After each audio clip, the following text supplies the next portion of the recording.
Keputusan DPR RI untuk memangkas sejumlah tunjangan hingga akhirnya menetapkan take home pay anggota legislatif sebesar Rp65,59 5.730 per bulan menjadi babak baru dalam hubungan lembaga wakil rakyat dengan publik. Angka itu diumumkan dalam keterangan resmi pimpinan DPR setelah konferensi pers yang digelar di Kompleks Parlemen, Jakarta, Jumat 5 September tahun 2025.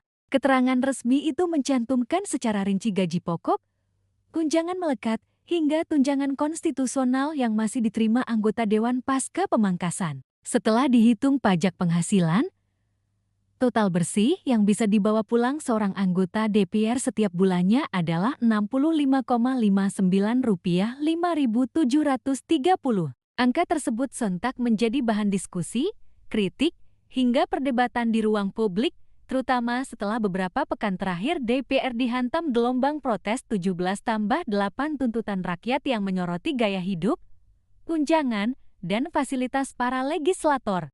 Keputusan ini tidak muncul tiba-tiba. Gelombang aksi yang berpusat di depan gedung DPR sejak akhir Agustus tahun 2025 telah menjadi tekanan besar bagi parlemen. Massa menuntut transparansi, pengurangan fasilitas, hingga pembenahan citra DPR yang dianggap semakin jauh dari rakyat. Tuduhan tentang kemewahan dan privilege para anggota DPR menjadi isu sentral, apalagi di tengah kondisi ekonomi nasional yang sedang sulit akibat tekanan global, harga pangan naik, serta angka pengangguran yang masih tinggi. Dalam konferensi pers tersebut, Wakil Ketua DPR Sufmi Dasko Ahmad menjelaskan bahwa DPR sepakat untuk menghentikan tunjangan perumahan yang sebelumnya mencapai Rp50 juta per bulan per anggota mulai 31 Agustus tahun 2025. Selain itu, moratorium perjalanan dinas ke luar negeri juga diberlakukan mulai 1 September kecuali untuk menghadiri undangan resmi kenegaraan. Langkah-langkah penghematan itu diikuti dengan evaluasi menyeluruh terhadap tunjangan komunikasi, langganan listrik, telepon, hingga transportasi. Semua kemudian diringkas dalam satu lembar keterangan berjudul Hak Keuangan Anggota DPR yang akhirnya beredar luas di publik. Namun meski sudah ada pemangkasan, angka Rp65 juta tetap dianggap sangat besar jika dibandingkan dengan penghasilan rata-rata pekerja Indonesia. Badan Pusat Statistik BPS mencatat bahwa rata-rata upah pekerja nasional hanya sekitar Rp3,1 juta per bulan pada ke-2025. Artinya, penghasilan bersih anggota DPR setara dengan 21 kali lipat gaji rata-rata pekerja. Perbandingan inilah yang kemudian menjadi bahan kritik utama di media sosial. Di platform ke-10 sebelumnya Twitter, tagar 65 juta mulai ramai sejak keterangan resmi DPR dipublikasikan. Ribuan akun memperdebatkan apakah angka itu sudah pantas atau tetap terlalu tinggi. Beberapa akun mencoba memberikan perspektif berbeda dengan menghitung bahwa gaji seorang direksi BUMN atau pejabat tinggi kementerian bisa jauh lebih besar. Tetapi bagi sebagian besar netizen, ukuran kepantasan bukan hanya soal angka, melainkan soal kepercayaan. Bagaimana mungkin, kata mereka, DPR yang kerap dianggap tidak produktif justru masih menikmati penghasilan puluhan juta rupiah di saat rakyat berhemat.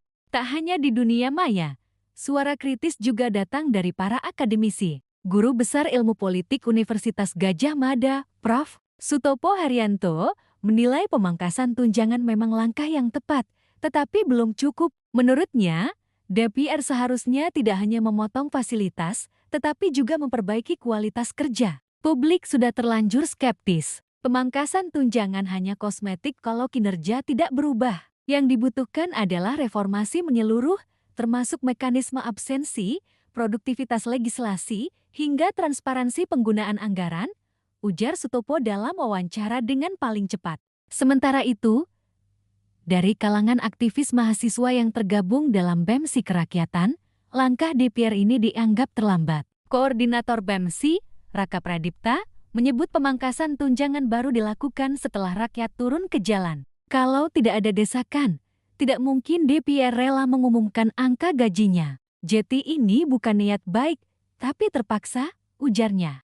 Namun dari pihak DPR, pembelaan pun muncul. Anggota DPR fraksi Golkar, Adis Kadir, yang sempat disorot publik karena pernyataannya soal tunjangan, mengatakan bahwa meski Rp65 juta terdengar besar, beban kerja anggota dewan juga tidak kecil. Menurutnya, seorang legislator harus menanggung biaya komunikasi dengan konstituen, reses ke daerah, hingga kewajiban menghadiri rapat-rapat panjang. Kalau dihitung bersih, sebenarnya tidak sebesar yang dibayangkan masyarakat, kata Adis. Pernyataan ini tentu kembali menuai respons beragam. Sebagian menilai wajar, sebagian lain justru semakin geram. Menariknya, di internal DPR sendiri keputusan pemangkasan tunjangan ini disebut tidak sepenuhnya mulus. Seorang sumber dari sekretariat DPR yang enggan disebut namanya menyebut ada perdebatan panas dalam rapat pimpinan. Beberapa legislator senior disebut menolak pengumuman angka secara terbuka karena dianggap bisa memperburuk citra mereka. Namun pada akhirnya, pimpinan DPR sepakat bahwa transparansi lebih penting, terutama setelah tekanan publik semakin sulit dibendung.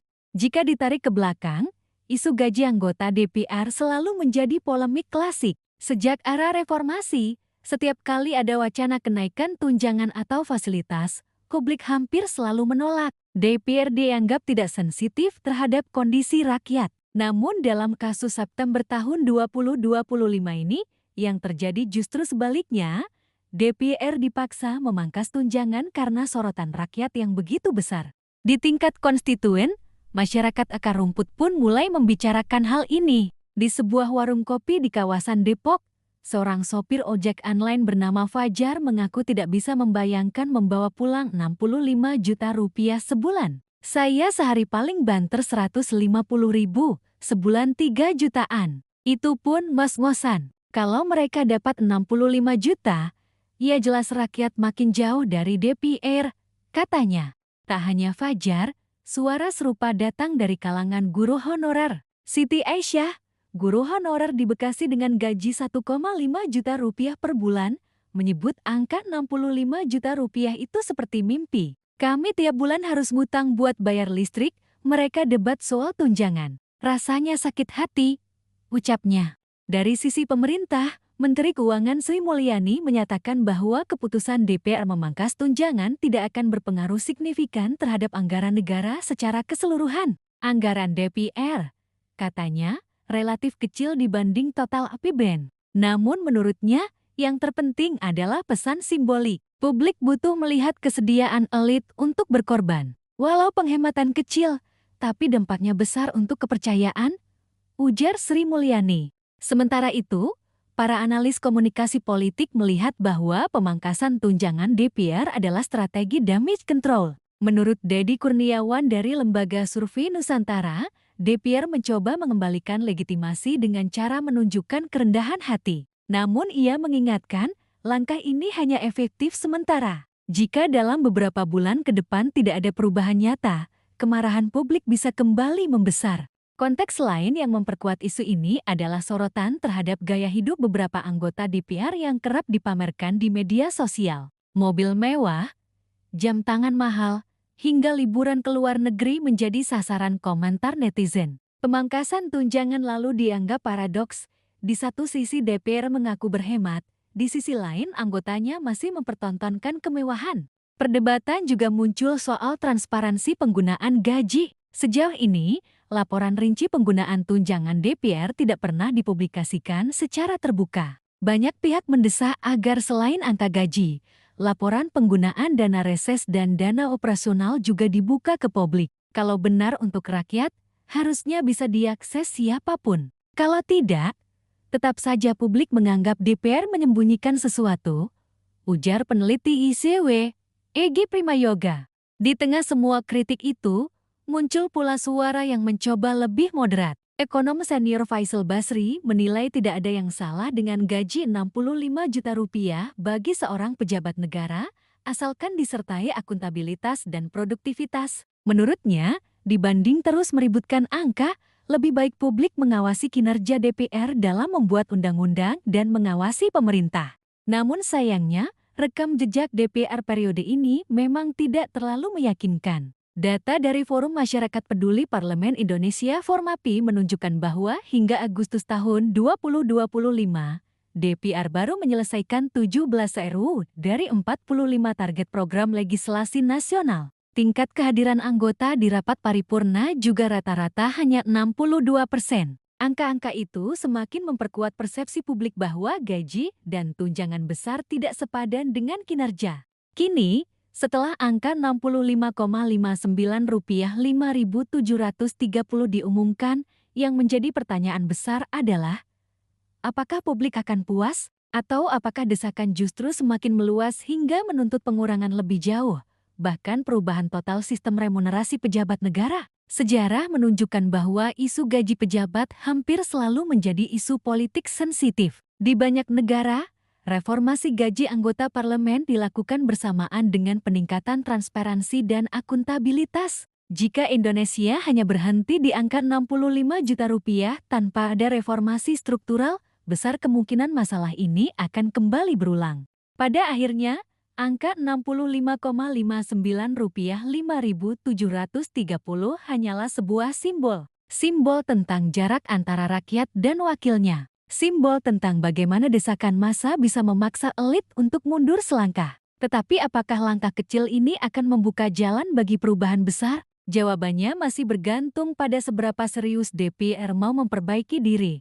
Untuk saat ini, publik masih menunggu. Menunggu apakah setelah pemangkasan tunjangan, anggota dewan akan lebih rajin hadir rapat, lebih serius menyusun undang-undang, lebih mendengar suara rakyat, dan lebih rendah hati dalam bersikap. Karena pada akhirnya, gaji besar atau kecil bukanlah masalah utama. Yang rakyat butuhkan adalah wakil yang benar-benar bekerja, bukan sekadar duduk di kursi empuk parlemen.